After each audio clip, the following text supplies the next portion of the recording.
consecuencia con eso se podría decir que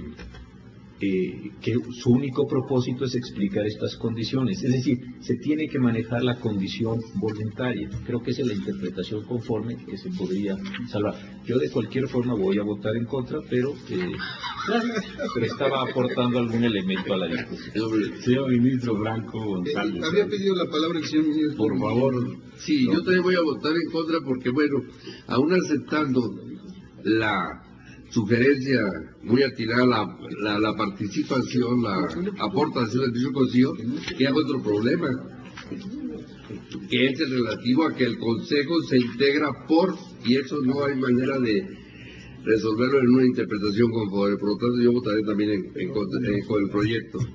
Bien, pues yo creo que dejemos discurrir la votación y veamos el resultado de la misma, ¿no? Proceda, señor secretario, a favor o en contra del proyecto, o más claro todavía, por la validez o por la invalidez de la norma. Señor ministro Aguirre, yo estoy por la validez de este inciso G, fracción segunda del artículo 3, sí, del decreto impugnado.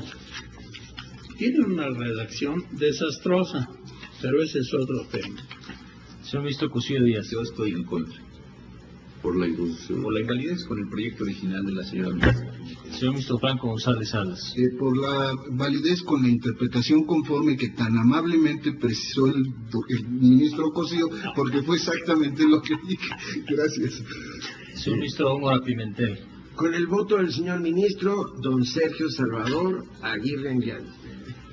Señor ministro Gudiño Pelayo. Con el proyecto por la invalidez. Señor ministro Azuela Huitrón.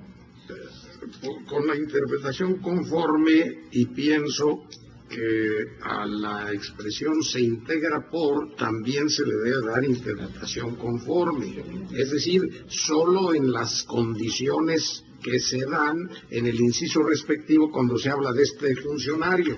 Entonces no está integrando el comité como lo integran los demás, sino simplemente lo integra cuando va a informar sobre estas cuestiones relacionadas con el registro de electores, es decir, en los términos del punto en donde se le está dando presencia.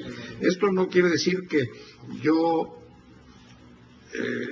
me aparte de lo que ya había aceptado, sino simplemente que ante una interpretación conforme que le da su claro contenido congruente con la Constitución, frente a una desestimación de la acción, estimo que es preferible lo anterior. Señor ministro Valls Hernández. En los mismos términos que el ministro Azuela.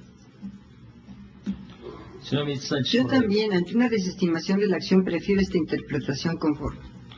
Señor ministro presidente Ortiz Mayagoiti. Reconocimiento de validez en los términos de la interpretación conforme que se ha propuesto. Señor ministro presidente, me permito informarle que existe mayoría de 7 votos a favor del proyecto modificado en cuanto a reconocer la validez del artículo 3, fracción segunda, inciso G de la Constitución Política del Estado de Puebla, conforme a la interpretación respectiva. Es decisión de este pleno el reconocimiento de validez y seguramente habrá reserva de los señores ministros, sí, Cosío y Gudiño. Si me acepta agregarme. Tome nota de esta reserva, señor secretario.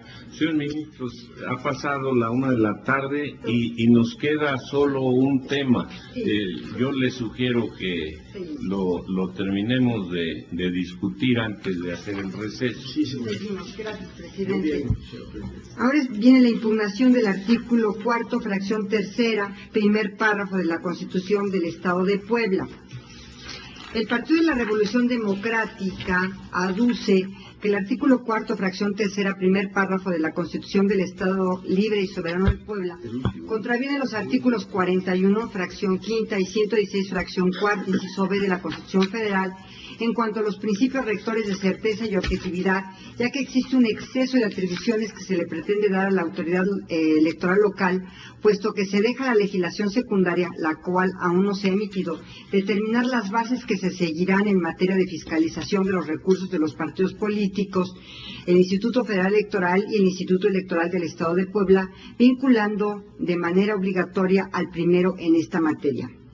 Al respecto, es dable señalar que el precepto cuya invalidez se solicita al reservar a la legislación secundaria local el establecimiento de las bases obligatorias para la coordinación entre el Instituto Federal Electoral y la Autoridad Electoral Local para la fiscalización de las finanzas de los partidos políticos, en modo alguno contraviene los principios de certeza y objetividad.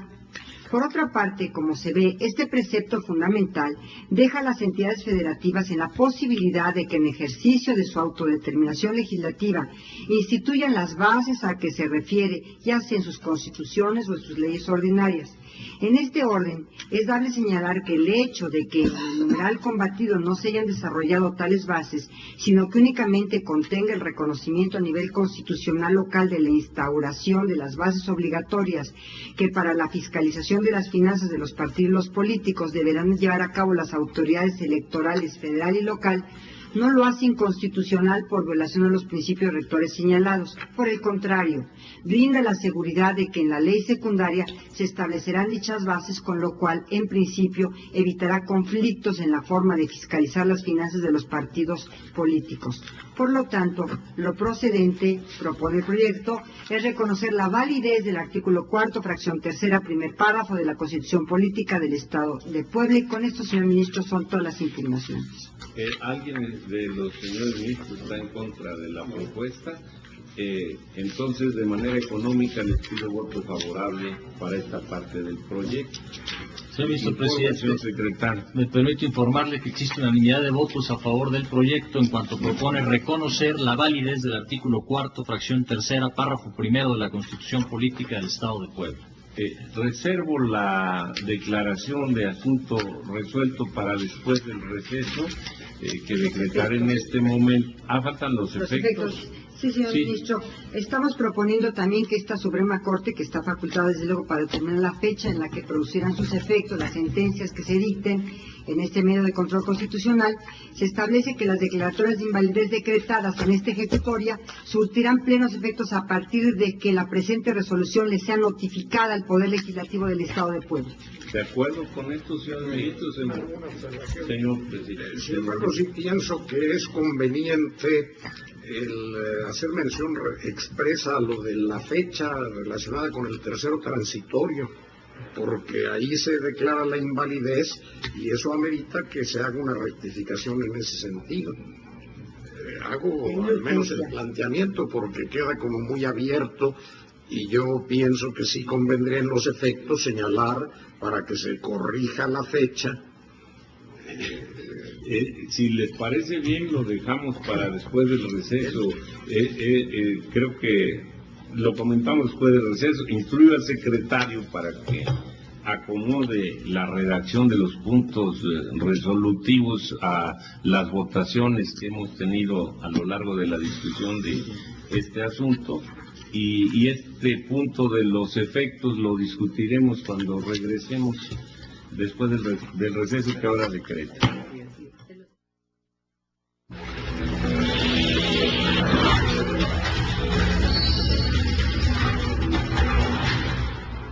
Amigos, ¿cómo están? Muy buenas tardes. En estos momentos, las 13:11. Bienvenidos a este corte informativo del Canal Judicial de Televisión. En Querétaro, representantes de los tres poderes de la Unión analizaron los alcances de la reforma penal. La implementación de la reforma constitucional en materia penal es una tarea que involucra a todos los mexicanos, legisladores, académicos, juristas y a la sociedad en general.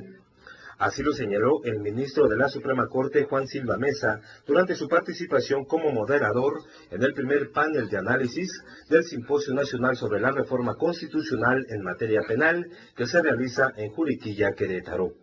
Todos estamos en la reforma, todos tenemos un compromiso. La reforma constitucional ahí está. Cada uno de los que aquí han estado en esta mesa ofreciendo sus experiencias ya no serían solamente la implementación de la reforma, sino los problemas de la implementación, pero lo más importante, la voluntad de todos para llevarla a cabo. En el panel sobre la implementación de la reforma constitucional en materia penal, participó la magistrada Elvia Rosa Díaz de León, quien aseguró que el Poder Judicial de la Federación está comprometido con este desafío. Estamos trabajando con esta reforma que ya tenemos prácticamente enfrente, y que estamos esperando unirnos todos en este esfuerzo y en este trabajo.